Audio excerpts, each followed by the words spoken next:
हेडगेवार जी की मृत्यु हो जाती है। लेकिन मृत्यु होने से पहले पहले डॉक्टर साहब ने पूरे संघ को पूरे भारतवर्ष के अंदर हर प्रांत तक फैला दिया था।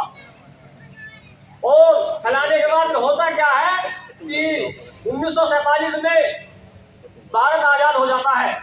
और भारत जब आजाद होता है तो आजाद होने तक अपने संघ के जो कार्यकर्ता थे, जो संघ का आरोप लगते थे, संघ के बहुत कार्यकर्ता इस देश के लिए बलिदान हुए, जिन्हें प्रचारक भी कहते हैं, आम कार्यकर्ता भी कहते हैं।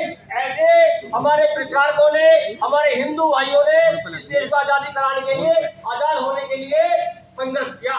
होता क्या है कि 1948 में महात्मा गांधी जी की हत्या हो जाती है। और महात्मा गांधी जी की हत्या होने के बाद सीधा सीधा आरोप संघ पर लग जाता है। और होता यह है, कहा जाता है कि जो संघ है ये आतंकवादी पैदा करता है और आतंकवादी तैयार करता है।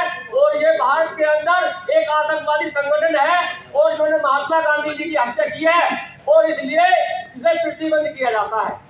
और 1948 में संघ पर दूसरा पहला जो ब्रिटिश सरकार ने लगा था, देश को आजाद होने के बाद जो उस समय की सरकार थी उसे प्रतिबंध लगाया। प्रतिबंध लगने के बाद जो संघ के कार्यकर्ता थे या संघ के कार्यक्रम करने वाले लोग थे, जो हिंदू समाज के अंदर जाते थे, उन्हें जेल में भर दिया गया। और बताया जाता है कि अगर कोई भी उन कार्यकर्ताओं की जमानत लेगा तो जमानत पर भी रोक लगा दी।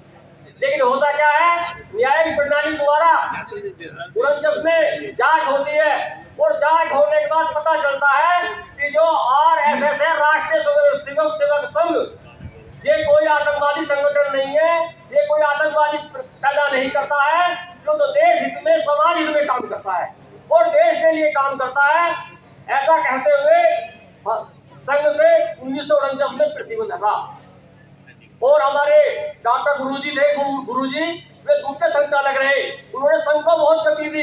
संघ को गति देने के बाद होता क्या है कि भारतवर्ष के तरफ में समय समय पर, बहुत समय पर आपदा